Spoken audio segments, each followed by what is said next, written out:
کل بروز قیامت یہ اللہ کے سامنے جھوٹی قسم کھائیں گے اور کہیں گے دنیا میں ہم مومن تھے، مخلص تھے. وَيَحْسَبُونَ أَنَّهُمْ عَلَى شَيْءٍ، اور وہ یہ سمجھتے ہیں کہ انہوں نے کچھ کیا.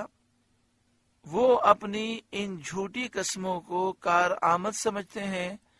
وہ یہ سمجھتے ہیں کہ ان جھوٹی قسموں سے یہ قیامت کے میدان میں بچ جائیں گے. الا انہم هم الکاذبون، سنتے ہو بے شک وہی جھوٹے ہیں.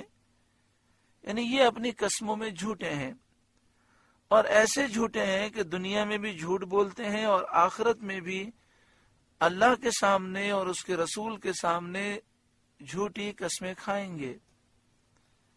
استحوذ علیہم الشیطان، ان پر شیطان غالب آ گیا.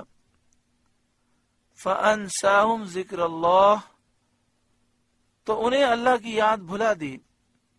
اولئک حزب الشیطان، وہ شیطان کے گروہ ہیں. الا ان حزب الشیطان هم الخاسرون، سنتا ہے بے شک شیطان ہی کا گروہ ہار میں ہے، نقصان میں ہے. کہ شیطانی گروہ جنت کی دائمی نعمتوں سے محروم ہے اور جہنم کے ابدی عذاب میں گرفتار ہے. ان الذین یحادون اللہ ورسولہ، بے شک وہ جو اللہ اور اس کے رسول کی مخالفت کرتے ہیں. اولئک فی الاذلین، وہ سب سے زیادہ ذلیلوں میں ہیں. کتب اللہ، اللہ لکھ چکا لوح محفوظ میں. لأغلبن انا ورسولی، کہ ضرور میں غالب آؤں گا اور میرے رسول حجت کے ساتھ غالب آئیں گے اور تلوار کے ساتھ غالب آئیں گے. ان اللہ قوی عزیز، بے شک اللہ قوت والا، عزت والا ہے. لا تجد قوما یؤمنون باللہ والیوم الآخر یوادون من حاد اللہ ورسولہ ولو كانوا آباءهم، تم نہ پاؤ گے ان لوگوں کو جو یقین رکھتے ہیں اللہ پر اور آخرت کے دن پر کہ وہ لوگ دوستی کریں ان سے جنہوں نے اللہ اور اس کے رسول سے مخالفت کی، اگرچہ وہ ان کے باپ ہوں. او ابناءہم، یا بیٹے، او اخوانہم، یا بھائی، او عشیرتہم، یا کنبے والے ہوں، خاندان والے ہوں. یعنی جو ایمان والے ہیں، مومن ہیں، وہ کبھی اللہ اور اس کے رسول کے دشمن سے، اللہ اور اس کے رسول کے مخالف سے دوستی نہیں کر سکتے. تم کبھی بھی مومنین کو اللہ اور اس کے رسول کے دشمنوں کا دوست نہ پاؤ گے. یعنی مومنین سے یہ ہو ہی نہیں سکتا اور ان کی یہ شان ہی نہیں، اور ایمان اس کو گوارا ہی نہیں کرتا کہ اللہ اور رسول صلی اللہ علیہ وسلم کے دشمن سے دوستی کرے. اس آیت سے معلوم ہوا کہ بد دینوں اور بد مذہبوں اور اللہ اور رسول صلی اللہ علیہ وسلم کی شان میں گستاخی اور بے ادبی کرنے والوں سے مودت اور اختلاط جائز نہیں. ان سے محبت کرنا، دوستی کرنا یہ جائز نہیں. ان سے اختلاط جائز نہیں. ان کے ساتھ اٹھنا بیٹھنا، کھانا پینا، ان سے دور رہنا چاہیے، اگرچہ وہ ان کے باپ یا بیٹے یا بھائی یا کنبے والے ہوں. چنانچہ حضرت ابو عبیدہ بن جراح نے غزوہ احد میں اپنے باپ جراح کو قتل کیا، اور حضرت ابو بکر صدیق رضی اللہ تعالیٰ عنہ نے غزوہ بدر کے دن اپنے بیٹے عبد الرحمن کو مبازرت کے لیے طلب کیا. آپ کے بیٹے عبد الرحمن اس وقت کافر تھے، بعد میں اسلام لائے، تو بدر کے میدان میں وہ کافروں کی طرف سے آئے تھے. تو حضرت صدیق اکبر رضی اللہ تعالیٰ عنہ نے اپنے بیٹے عبد الرحمن کو طلب کیا کہ آئے مجھ سے مقابلہ کرے، لیکن رسول کریم صلی اللہ علیہ وآلہ وسلم نے انہیں اس جنگ کی اجازت نہ دی.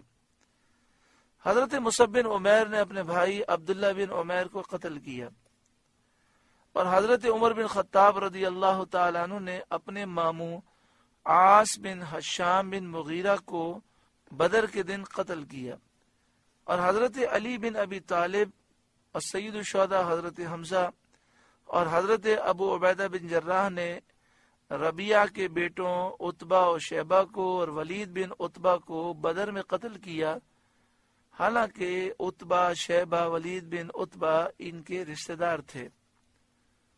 اللہ اور رسول صلی اللہ علیہ وسلم پر ایمان لانے والوں کو قرابت اور رشتہ داری کا کیا پاس ہو سکتا ہے؟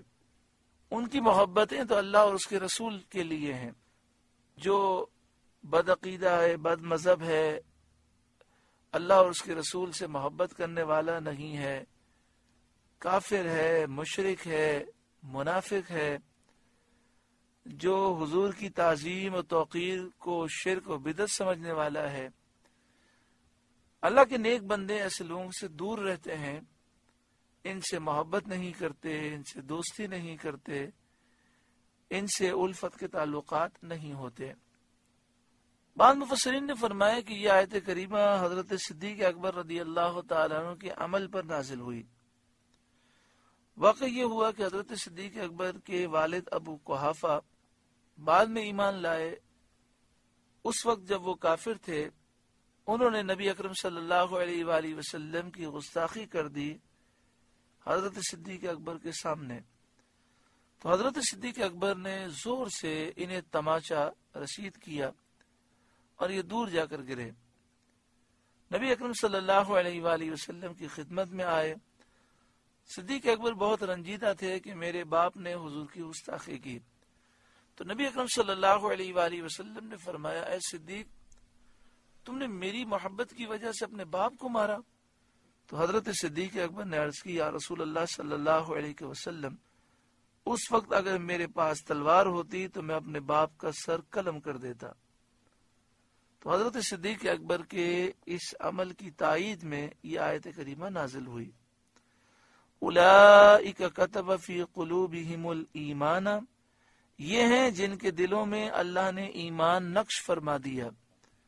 وَأَيَّدَهُمْ بِرُوحٍ مِّنْهُ، اور اپنی طرف کی روح سے ان کی مدد کی۔ اپنی طرف کی روح سے ان کی مدد کی، روح سے مراد یا تو اللہ کی مدد ہے، یا ایمان مراد ہے، یا قرآن، یا جبریل، یا رحمت الہی، یا نور۔ یعنی خلاصہ یہ کہ جو اس قدر اللہ اور اس کے رسول سے محبت کرتے ہیں کہ اللہ اور اس کے رسول کے دشمنوں سے دور رہتے ہیں، اللہ تعالیٰ ان کی مدد فرماتا ہے۔